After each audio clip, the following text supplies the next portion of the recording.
കവിഞ്ഞൊഴുകുമി അനുഗ്രഹം, നിറഞ്ഞൊഴുകുമി അനുഗ്രഹം, കവിഞ്ഞൊഴുകുമി അനുഗ്രഹം, നിറഞ്ഞൊഴുകുമി അനുഗ്രഹം.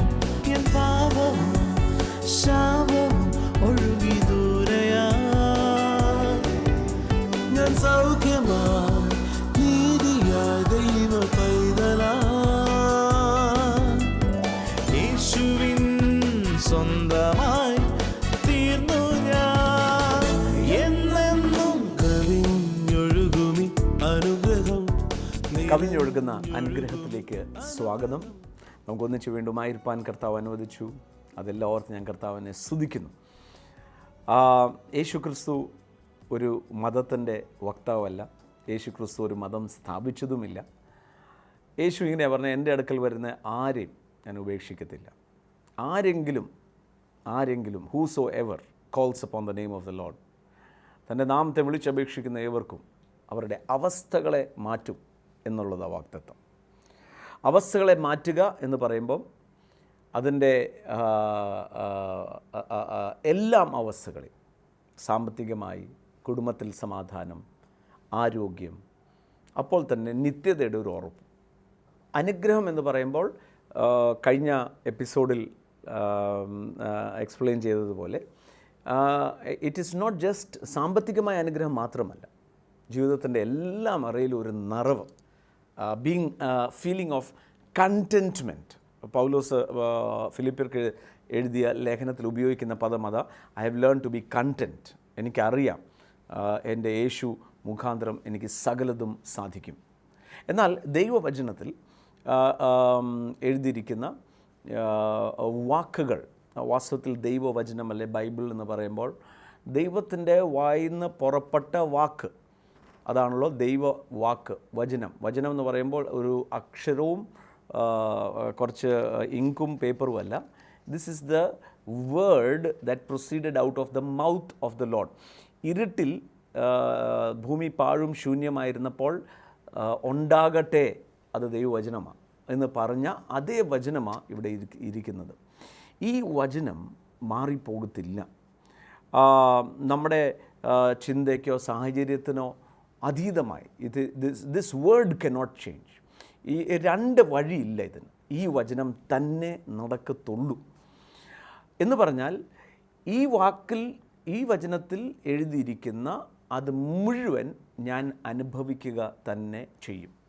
അതിൻ്റെ കാരണം മറ്റൊന്നുമല്ല, സുവിശേഷം നിമിത്തം. സുവിശേഷം എന്ന് പറഞ്ഞാൽ എന്താ? ഈ സദ്വർത്താനം നിമിത്തം. ഈ സദ്വർത്താനം എന്താ? ഞാൻ കഷ്ടപ്പെടേണ്ടിയ എല്ലാ കാര്യങ്ങളും യേശു കഷ്ടപ്പെട്ട് കഴിഞ്ഞു. അതായിരുന്നല്ലോ ലൂക്കോസ് സുവിശേഷം അതിൻ്റെ 24-ാമത്തെ അധ്യായം, അതിൻ്റെ അവസാനത്തെ അധ്യായത്തിൽ യേശു ക്രിസ്തു ഉയർത്തെഴുന്നേറ്റ ശേഷം ശിഷ്യന്മാരോട് പോയി സുവിശേഷം പറയാൻ പറഞ്ഞപ്പോൾ ആ പറയാൻ പോകുന്നതിൻ്റെ എസൻസ് എന്തായിരിക്കും എന്നും യേശു പറഞ്ഞു. യേശു ഇങ്ങനെയാണ് പറഞ്ഞത്, 24-ാം അധ്യായം 46-ാമത്തെ വാക്യം. Thus it is written that it was necessary for Christ to suffer and rise from the dead the third day, that the repentance and remission of sin should be preached in his name to all nations beginning in Jerusalem. Now, യേശു ക്രിസ്തുവിൻ്റെ നാമത്തിൽ remission of sin എന്ന് പറഞ്ഞാൽ പാപത്തിൻ്റെ ക്ഷമയല്ല, മോചനം എന്ന് പറഞ്ഞാൽ പിന്നെ അവിടെ പാപത്തിന് സ്ഥാനമില്ല. ദാറ്റ് സെപ്പറേഷൻ, ദൈവവുമായിട്ടുള്ള സെപ്പറേഷൻ അങ്ങ് മാറി യേശു ക്രിസ്തുവിൻ്റെ കൂട്ടവകാശി ആയി ഞാൻ തീർന്നിരിക്കുക. എഫീഷ്യർക്ക് എഴുതിയ ലേഖനം 3-ാമത്തെ അധ്യായത്തിൽ അതിൻ്റെ 6-ഉം 7-ഉം വാക്യങ്ങളാണ്. അതിനകത്ത് നിങ്ങൾ 1-ാമത്തെ വാക്യം മുതൽ വായിക്കണം. ചെറിയ അസൈൻമെൻറ്റ് തരുമോ? TV പ്രോഗ്രാം കാണുമ്പോൾ മാത്രമല്ല, ഇടയ്ക്ക് ബൈബിൾ വായിക്കുന്നതൊന്നുമല്ല. സോ ഈ പ്രോഗ്രാം കഴിഞ്ഞ ഉടനെ എഫീഷ്യർക്ക് എഴുതിയ ലേഖനം 3-ാം അധ്യായം 1 മുതൽ താഴോട്ട് വായിക്കണം. ഞാൻ എടുത്ത് വായിക്കുന്നത് 6-ാമത്തെ വാക്യമാണ്. And the Gentiles should be fellow heirs to the same body, partakers of his promise in Christ through the gospel. Now, യേശുക്രിസ്തുവിലുള്ള വിശ്വാസത്താൽ അല്ലെങ്കിൽ സുവിശേഷം നിമിത്തം എൻ്റെ പാപങ്ങൾ മോചിക്കപ്പെട്ടു. യേശുക്രിസ്തുവിലുള്ള വിശ്വാസത്താൽ എൻ്റെ പാപങ്ങൾ മുഴുവൻ മോചിക്കപ്പെട്ടു. യേശു എന്നെ സ്നേഹിച്ചത് കൊണ്ടാണ് താൻ യാഗമായി തീർന്നത്. എൻ്റെ മനസ്സിനകത്ത് the first and the foremost foundation, എൻ്റെ അകത്ത് അടിസ്ഥാനമിടേണ്ടിയത് ദൈവത്തിന് എന്നെ ഭയങ്കര ഇഷ്ടമാണ്. ഒന്ന് പറയാമോ, യേശുവിന് എന്നെ ഭയങ്കര ഇഷ്ടമാണ്? പറയാനാ പറഞ്ഞേ, ഒന്ന് പറഞ്ഞേ, യേശുവിന് എന്നെ ഭയങ്കര ഇഷ്ടമാണ്. ഇത് പറയുമ്പം ഹൃദയത്തിൽ അത് വിശ്വസിക്കുകയും കൂടെ ചെയ്യണം. അതുകൊണ്ട് പൗലോസ് ഇങ്ങനെ പറയുന്നത്, the life now I live, ഞാൻ ജഡത്തിൽ വസിക്കുന്ന ഈ ജീവിതം ക്രിസ്തുയേശുവിലുള്ള വിശ്വാസത്തിലാണ്. എന്താ വിശ്വാസത്തിൽ? Because he loved me and he died for me. സ്നേഹമെന്ന് പറയാൻ മാത്രമല്ല, ക്രൂശിൽ തൻ്റെ സ്നേഹത്തെ പ്രദർശിപ്പിക്കുകയും കൂടെ ചെയ്തു. ആ എനിക്ക് വേണ്ടി മരിക്കാൻ തയ്യാറായ യേശു എത്രമാത്രം എന്നെ സ്നേഹിക്കുന്നുണ്ട്. ആ സ്നേഹം നിമിത്തം എനിക്കൊരു ഉറപ്പുണ്ട്, എൻ്റെ ജീവിതത്തിൽ നന്മ മാത്രമേ വരുത്തുള്ളൂ. എന്ന് പറഞ്ഞാൽ എൻ്റെ ജീവിതത്തിൽ നന്മ മാത്രമേ വരുത്തുള്ളൂ, ശുഭമേറിയ കാര്യങ്ങൾ മാത്രമേ നടക്കത്തുള്ളൂ. അപ്പോൾ നിങ്ങൾ എന്നോട് ചോദിച്ചേക്കാം, അങ്ങനെയാണെങ്കിൽ ഇങ്ങനെ വിഷയം അങ്ങനെ വിഷയം. No, don't look at the circumstance. സാഹചര്യങ്ങൾ യേശു പറഞ്ഞില്ല നിങ്ങൾ എന്നിൽ വിശ്വസിച്ചാൽ ഒരു കുഴപ്പവും ഉണ്ടാകത്തില്ല എന്ന് പറഞ്ഞിട്ടില്ല. സാഹചര്യങ്ങൾ വന്നേക്കാം. യേശു ആ 2 വീടിൻ്റെ ഉപമ പറഞ്ഞ് നിങ്ങൾ ഓർക്കുന്നുണ്ടെന്ന് ഞാൻ വിശ്വസിക്കുന്നു. യേശു പറഞ്ഞു 2 വീടുണ്ടായിരുന്നു, ഒന്ന് മണലിൽ മേലും മറ്റേത് പാറയിന്മേലും പണിതു. 2ൻ്റെ പുറത്തും മഴ പെയ്തെന്നാ. പാറയിന്മേൽ പണിതിരിക്കുന്ന ഭവനത്തിൻ്റെ മേൽ മഴ പെയ്തില്ല എന്ന് യേശു പറഞ്ഞില്ല. അതിൻ്റെ മേലും മഴ പെയ്തു, കാറ്റടിച്ചു, എന്നാൽ അത് വീണുപോയില്ല. ദിറ്റ് വാസ് സ്ട്രോങ് എന്ന് പറഞ്ഞതുപോലെ തന്നെ വാട്ട് എവർ ഹാപ്പൻസ്, എന്ത് സംഭവിച്ചാലും ഒരു കാര്യത്തിൽ ഉറപ്പിക്കണം, യേശുവിന് എന്നെ സ്നേഹമുള്ളത് കൊണ്ട് ഞാൻ കുലുങ്ങിപ്പോകത്തില്ല. എനിക്കറിയാം ഇതിൻ്റെ ഔട്ട്കം ഞാൻ ജയാളിയായിരിക്കും. അതാ വചനം പറയുന്നത്, ദൈവത്തിൽ നിന്നും ജനിച്ചതൊക്കെയും ലോകത്തെ ജയിക്കുന്നു. ലോകത്തെ ജയിച്ചതോ നമ്മുടെ വിശ്വാസം. Now we are overcomers. ഈ സുവിശേഷത്തിൻ്റെ 2 ആസ്പെക്റ്റാണ്. Number 1 is come to him because he is forgiver, he is saviour, he is save you, രക്ഷിക്കുന്നവനാണ്. But when you are in Christ you are an overcomer. ഏത് സാഹചര്യത്തെയും ഓവർകം ചെയ്യുന്നതാണ്. And that is by faith, വിശ്വാസത്താൽ. വിശ്വാസം എന്താ? ദൈവ വചനത്തിലുള്ള വിശ്വാസം. കർത്താവിൻ്റെ വചനത്തിൽ എഫീഷ്യർക്ക് എഴുതിയ ലേഖനത്തിൽ പറയുകയാണ്, സുവിശേഷം നിമിത്തം.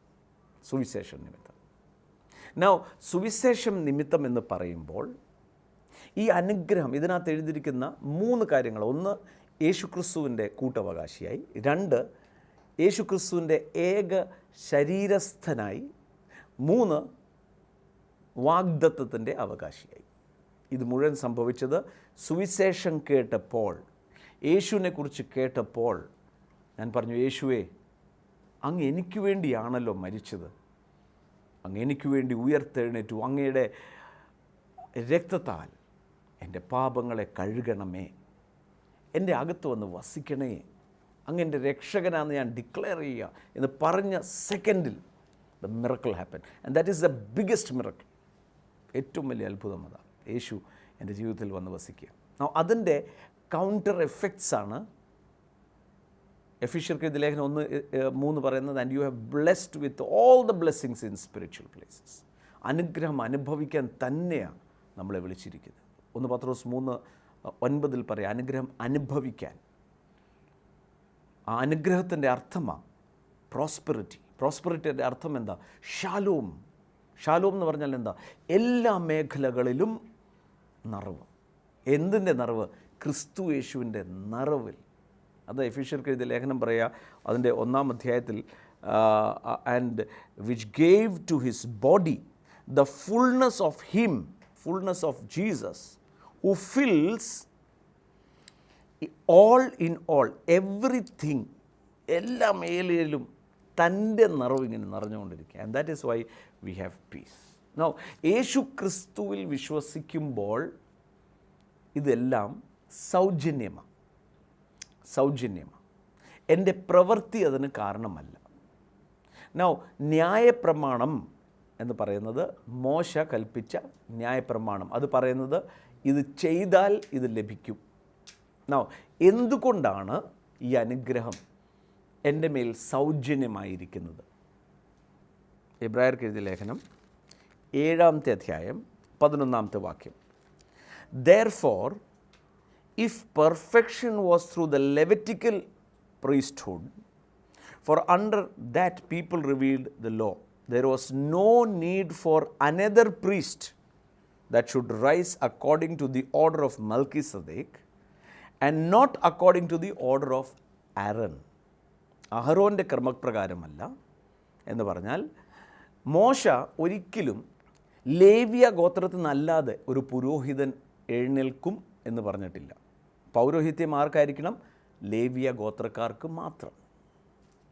എന്നാൽ എബ്രായർക്ക് എഴുതിയ ലേഖനം 7-ാം അധ്യായത്തിൽ 11-ാം വാക്യം മുതൽ പറയാണ്, ഈ പൗരോഹിത്യത്തിനകത്ത് that people received the law, ന്യായപ്രമാണം, ഈ ലേവ്യ പൗരോഹിത്യത്തിലൂടെ ന്യായപ്രമാണം വന്നത്. And further there was no need for another priest to arise. ഈ ന്യായപ്രമാണത്തിൽ ദർ വാസ് സം വീക്ക്നെസ്.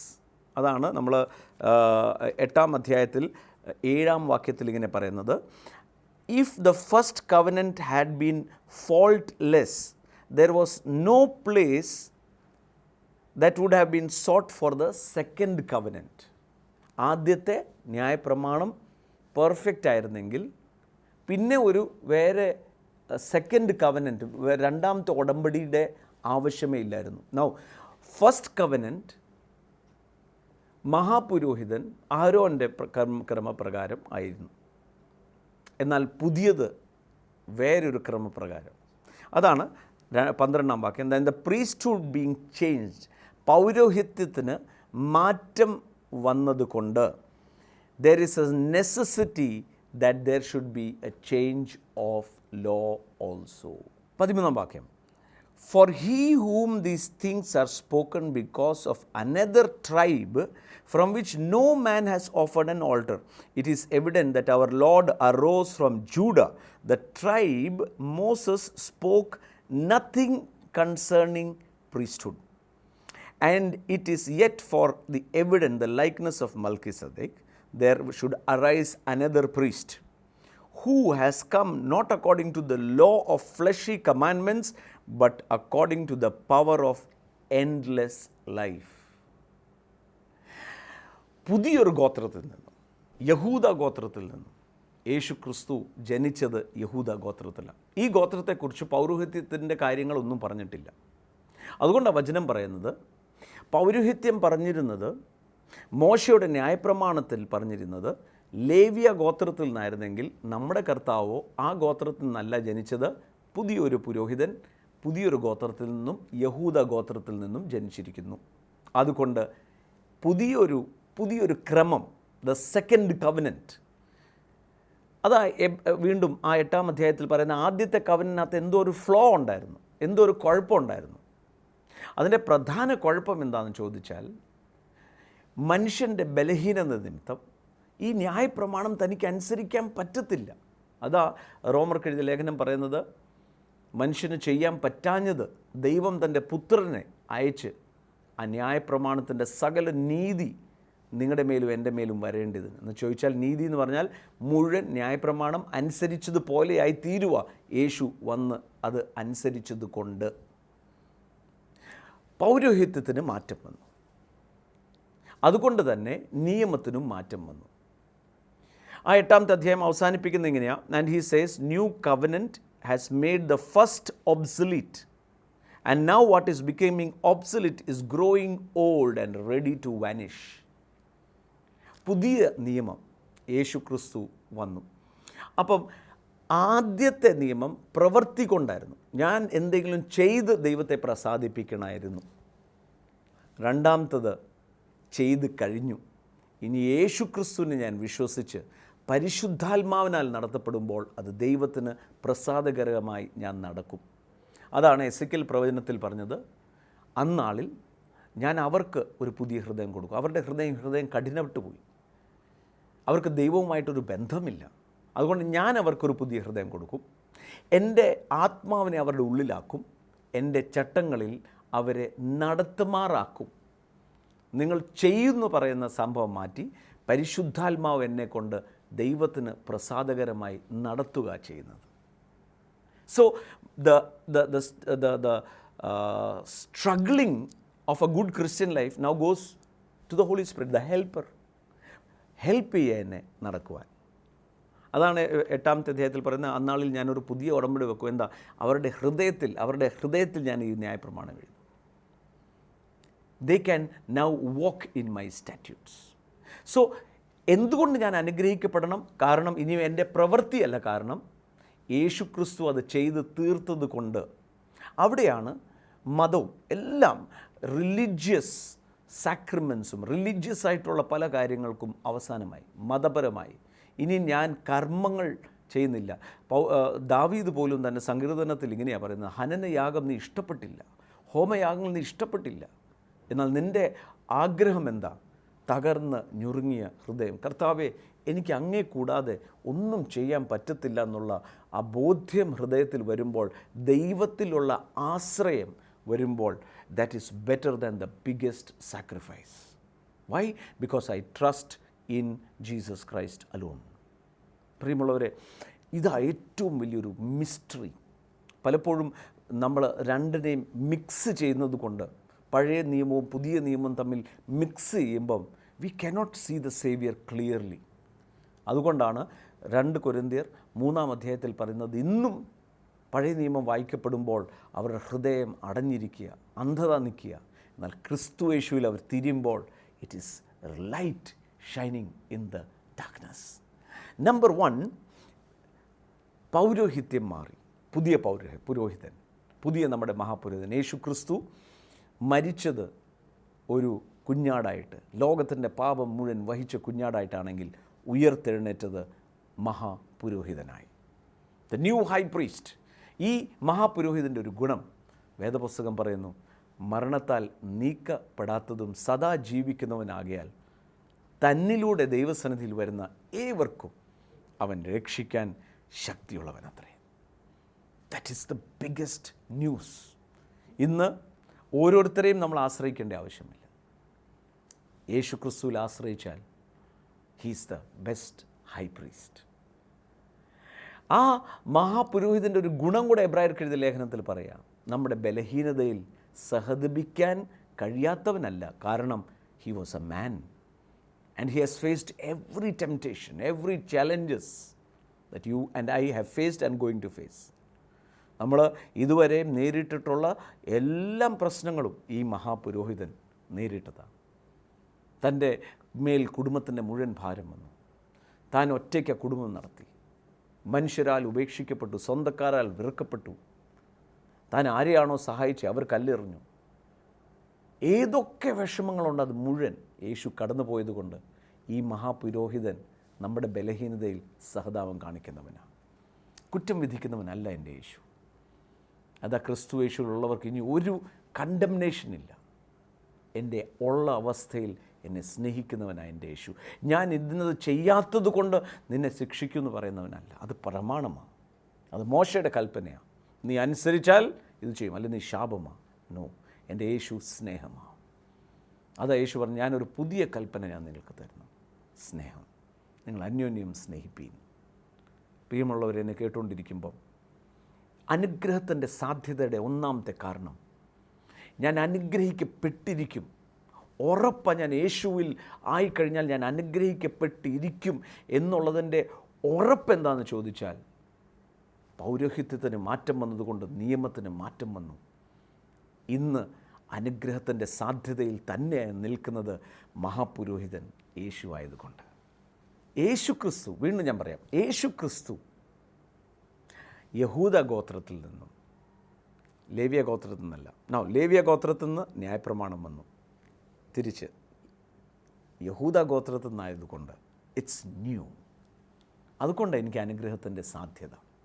അതുകൊണ്ടാണ് എബ്രായർക്ക് എഴുതിയ ലേഖനം 11-ാം അധ്യായം അതിൻ്റെ 39-40 വാക്യങ്ങൾ വിശ്വാസ വീരന്മാരുടെ പട്ടിക മുഴുവൻ പറയുക. അബ്രഹാം, ഇസാക്ക്, യാക്കോബ്, സാറ, ദാവീദ്, യെഫ്ത എല്ലാം പറഞ്ഞിട്ട് പറയാണ്, and these having obtained a good testimony through faith did not receive the promise.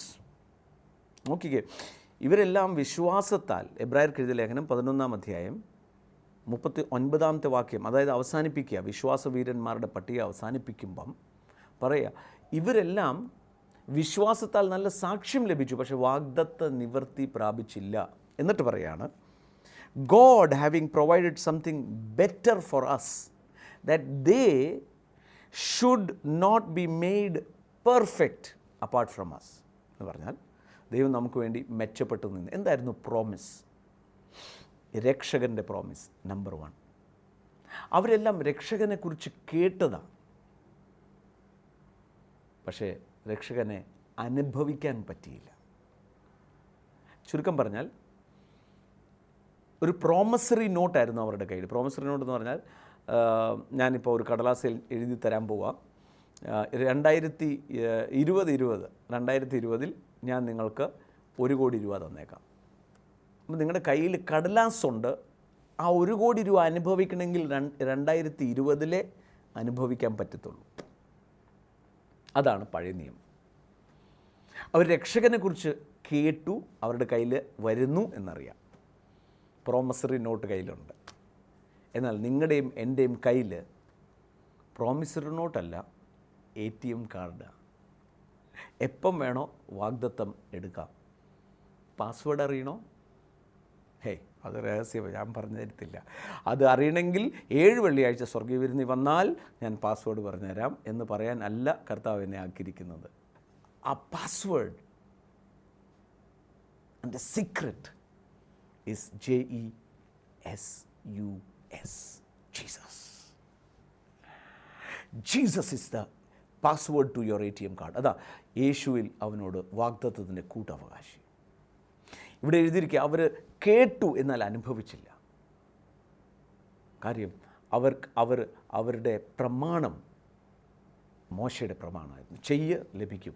ഇതങ്ങനെയല്ല, ക്രിസ്തുയേശുവിലുള്ള വിശ്വാസത്താൽ എനിക്കത് ലഭിച്ചിരിക്കുക. അതാ എഫേസ്യർക്ക് എഴുതിയ ലേഖനം 1-ാം അധ്യായം 3-ാം വാക്യം പറയുന്നത്, ക്രിസ്തുയേശുവിലൂടെ എല്ലാം അനുഗ്രഹത്താലും സകല spiritual blessings I have been blessed. 2, അവർ പരിശുദ്ധാത്മാവ് ചിലരുടെ മേൽ വന്നെങ്കിൽ അവർ എഴുതി വെച്ച വാഗ്ദത്തം ഇങ്ങനെയായിരുന്നു, അന്ത്യകാലത്ത് സകല ജഡത്തിന്മേലും എൻ്റെ ആത്മാവിനെ ഞാൻ അയക്കും. They heard, we received it. ഇന്ന് പരിശുദ്ധാത്മാവ് നമ്മുടെ ഉള്ളിൽ വസിച്ച് നമ്മളെ ദൈവത്തിൻ്റെ പദ്ധതിയിൽ നടക്കുക. ഒന്ന് പറഞ്ഞാൽ, ഞാൻ എൻ്റെ ജീവിതം ഒരിക്കലും, ഉറക്കെ പറ, ശബ്ദം ഉയർത്തി പറ, എൻ്റെ ജീവിതം ഒരിക്കലും ഒരു പരാജയമായി തീരത്തില്ല.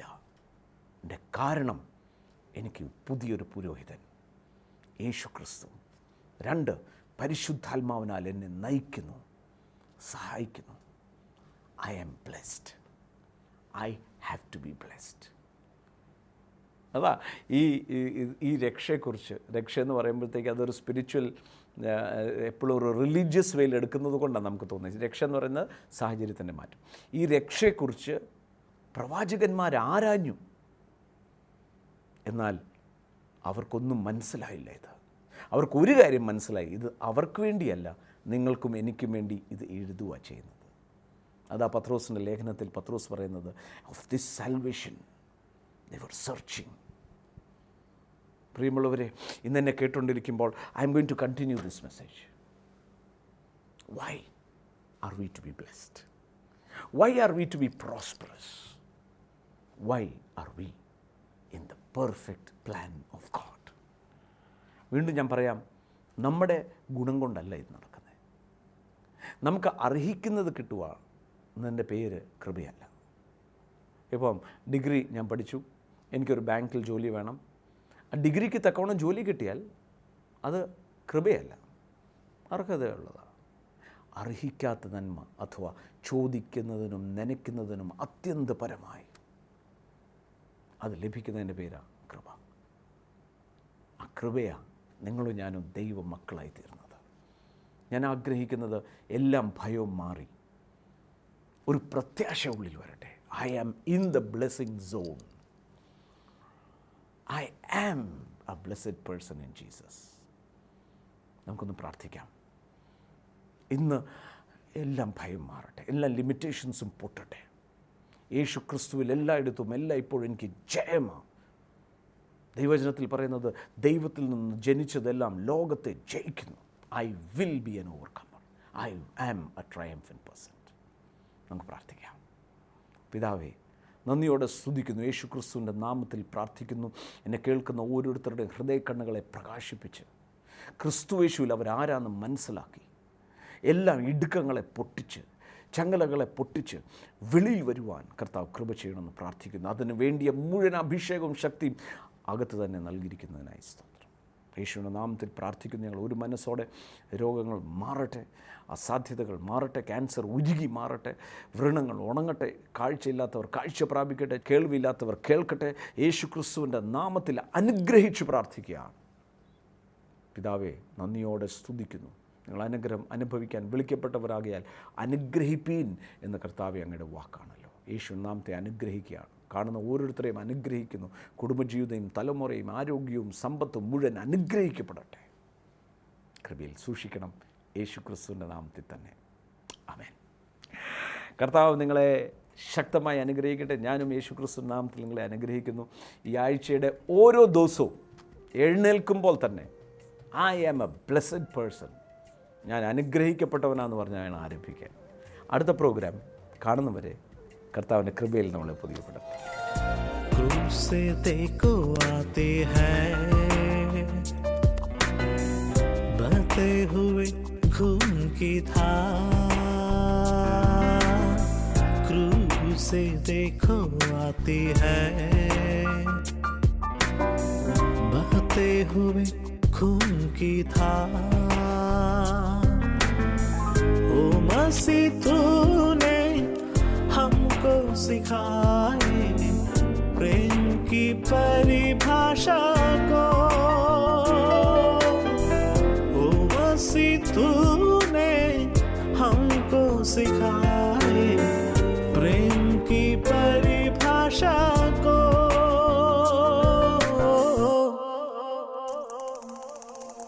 प्रेम का सागर है तू, चांदी का राजकुमार है तू। चरणों में आकर हाथ उठाकर करते हैं तेरे हम स्तुति। चरणों में आकर हाथ उठाकर करते हैं तेरे